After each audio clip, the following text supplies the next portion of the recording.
Hello champions, welcome to origin. मेरा नाम Prince Kumar है और आप सभी का ओरिजिन में बहुत बहुत स्वागत है। इस वीडियो लेक्चर के थ्रू हम एक क्वेश्चन के बारे में डिस्कस करने वाले हैं और ये क्वेश्चन लगभग कॉमन है, जो कि हर बार लगभग हर किसी से पूछा जा सकता है और पूछा भी जाता है ना। तो ये क्वेश्चन क्या है, थोड़ा सा हम लोग इसको डिस्कस कर लेते हैं और यहीं पर हमारा ये क्लास भी आज खत्म हो जाएगा। चलिए देखते हैं क्वेश्चन क्या है। क्वेश्चन है, why was the government introduced a new economic policy in 1991। 1991। अब देखिए यहाँ पे ज़रा ध्यान से, 1991 में एक पॉलिसी लाया गया था जिसका पूरा नाम था new economic policy. New economic policy उसका नाम ही था। न्यू इकोनॉमिक पॉलिसी ऑफ 1991 उसका नाम था। पॉलिसी जो लाया गया था 1991 में उसका नाम ही था ये। तो क्यों लाया गया था ये पॉलिसी, गवर्नमेंट के द्वारा क्यों लाया गया था, इसी के बारे में आज हम लोग सवाल जवाब करते हैं थोड़ा, ठीक है ना।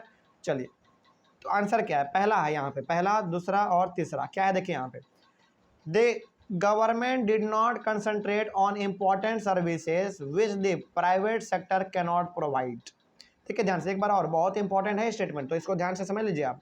The government did not concentrate on important services which the private sector can not provide. देखिए ध्यान से, उस समय पे हमारे यहाँ पे प्राइवेट सेक्टर भी था, पब्लिक सेक्टर भी था, लेकिन गवर्नमेंट, यानी कि पब्लिक सेक्टर आप गवर्नमेंट भी कह सकते हैं, गवर्नमेंट ना उन चीज़ों पर कंसंट्रेट नहीं कर पा रहा था, उन सर्विसों पर कंसंट्रेट नहीं कर पा रहा था जो सर्विस प्राइवेट सेक्टर दे ही नहीं रहा था। यानी कि प्राइवेट सेक्टर जो सर्विस नहीं दे रहा था उन सर्विस पे ध्यान ही नहीं जा रहा था, किनका, गवर्नमेंट का।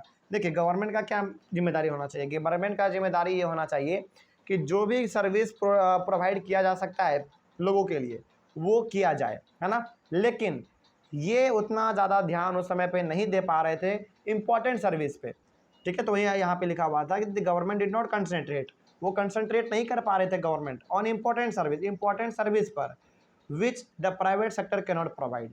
जो सर्विस प्राइवेट सेक्टर नहीं दे रहा था तो वो सर्विस किसको देना चाहिए, गवर्नमेंट को देना चाहिए, और गवर्नमेंट ही उस पर कंसंट्रेट नहीं कर पा रहे थे, ठीक ना। आगे बढ़ते हैं फिर, सेकंड क्या है, big industrialist misuse the licence, they would get a licence not for starting a new firm but to prevent competitor from starting a new firm. देखिए यहाँ पे क्या होता था, यहाँ पे ये होता था ना कि आपको मालूम है कि पहले यदि आपको इंडस्ट्री खोलना था पहले के दौर पे तो आपको लाइसेंस लेना पड़ता था गवर्नमेंट से।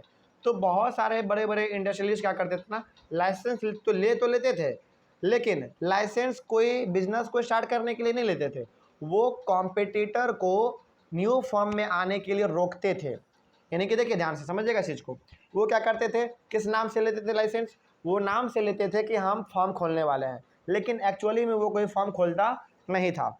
इससे होता क्या था, इससे ये होता था कि जो नए आने वाले हैं लोग मार्केट में, न्यू फर्म में जो वो इंटर करने वाले हैं, जिस चीज़ के बारे में वो खेती बाड़ी आप कह सकते हैं या फिर जिस चीज़ का वो इंडस्ट्री करने वाले हैं उसके बारे में ये खोजबीन करता था। यानी कि खोजबीन के साथ ही साथ आप ये भी कह सकते हैं कि उसको मार्केट में आने से रोकता था, यानी कि कंपटीशन ये बढ़ाता था जानबूझ के, आप ये चीज़ कह सकते हैं, ठीक ना। तो वही यहाँ पे लिखा हुआ है कि बड़े बड़े इंडस्ट्रियलिस्ट लोग लाइसेंस तो लेते थे लेकिन फर्म को स्टार्ट करने के लिए नहीं, केवल और केवल कंपटीशन को बढ़ाने के लिए, और जो नए लोग आ रहे हैं मार्केट में उसको आने से वो लोग रोकते थे। ये हो गया। तो यहाँ पे भी आपको मिसयूज दिख रहा है लाइसेंस का, तो इस मिसयूज को ख़त्म करने के लिए न्यू इकोनॉमिक पॉलिसी लाया गया था। और यहाँ पे आपने देखा कि गवर्नमेंट इंपॉर्टेंट सर्विस पे कंसंट्रेट नहीं कर पा रहा है, तो इस कंसंट्रेट करने के लिए लाया गया था हमारा न्यू इकोनॉमिक पॉलिसी, ठीक ना। तो आपको दोनों स्टेटमेंट समझ में आ गया होगा। पहला, तो पहला में ये था कि चूँकि गवर्नमेंट कंसंट्रेट ही नहीं कर पा रहा है तो एक न्यू इकोनॉमिक पॉलिसी में ऐसा कुछ नियम कानून लाया गया होगा जिसके द्वारा गवर्नमेंट उन सभी इंपॉर्टेंट सर्विस पे कॉन्सेंट्रेट कर पाया होगा, है ना। और यहाँ पे लाइसेंस का मिसयूज हो रहा था, तो इकोनॉमिक पॉलिसी में ये लिखा गया होगा कि लाइसेंस का आप गलत तरीके से इस्तेमाल नहीं कर पाएंगे, ये हो सकता है हमारा। चलिए उसके बाद है थर्ड क्या, देखिए, permit licence raj. Permit licence raj क्या है, इसके बारे में आपको जानना चाहिए। It prevents the misuse of licence, it prevents the misuse of licence. तो परमिट लाइसेंस राज हमारा ये था कि इसमें यदि आपके पास लाइसेंस है तो उसका आप गलत इस्तेमाल नहीं कर सकते हैं। लाइसेंस यदि आपने इंडस्ट्री को खोलने के लिए लिया है तो केवल आप उसी में ध्यान लगाइए, लोगों को परेशान करने में मत लगाइए, है ना, फालतू का कंपटीशन बढ़ाने में दिमाग मत लगाइए। तो जो जिस चीज़ के लिए आपने लाइसेंस लिया है उसका अच्छी तरीके से आप इस्तेमाल करें, है ना। ये हो गया हमारा पहला परमिट लाइसेंस राज का मकसद। आगे बढ़ते हैं फिर। It prevents certain firms from becoming more efficient. और परमिट लाइसेंस राज का मतलब ये था कि it prevent certain firms from becoming more efficient.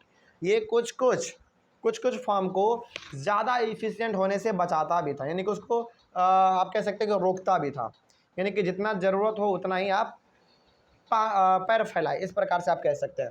तो ये था हमारा थर्ड हमारा परमिट लाइसेंस राज के बारे में। तो आई होप आपको इस क्वेश्चन का जवाब मिल गया होगा। इस क्वेश्चन का जवाब हमारा यहाँ पे मिल गया होगा तीनों इंच पॉइंट की वजह से। तो यहाँ पे हम लोग कह सकते हैं कि इन तीनों पॉइंट में कहीं ना कहीं हमारा थोड़ा बहुत गड़बड़ी तो है। तो थोड़ा बहुत जो गड़बड़ी है उसी को सुधारने के लिए लाया गया था हमारा न्यू इकोनॉमिक पॉलिसी, वो भी 1991 में, ठीक ना। चलिए, आई होप आपको समझ में आ गया होगा। और इस टॉपिक के साथ और इसी वीडियो के साथ हमारा ये क्लास ख़त्म होता है और ये चैप्टर भी यहीं पे एंड होता है। तो आई होप मैंने अपना 100% दिया है आपको और आपने भी इस चीज़ को समझा होगा और आप नोट्स भी साथ साथ बनाते चले होंगे, ठीक ना। चलिए, तो मिलते हैं फिर हम लोग अपने एक नए चैप्टर के साथ एक नए क्लास में, ठीक ना। चलिए, thank you very much and have a nice day और अपना ख्याल रखिएगा।